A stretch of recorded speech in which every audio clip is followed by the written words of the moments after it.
Google, Facebook, Apple, Microsoft are all moving ahead at a great speed in improving this artificial intelligence software. So it's very exciting.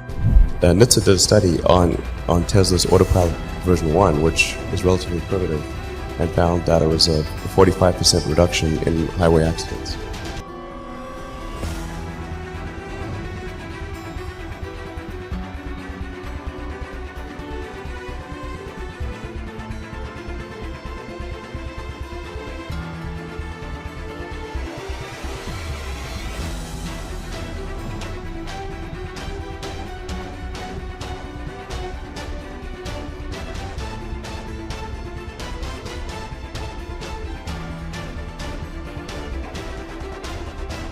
ये दूसरा phase जो artificial intelligence, robotics और virtual reality है, बहुत है। और हमें शायद एक प्रेसिडेंट जैसी शख्सियत चाहिए। मेरे पास एक प्रपोजल आया हुआ है कि मैस स्केल पर आर्टिफिशियल इंटेलिजेंस के एतबार से बच्चों को किया जाए, तो मैं उसको पिकअप करूँ। इंफॉर्मेशन टेक्नोलॉजी का जो रिवॉल्यूशन है, डिजिटलाइज वर्ल्ड का जो रिवॉल्यूशन है, हम आर्टिफिशियल इंटेलिजेंस के युग में प्रवेश कर रहे हैं।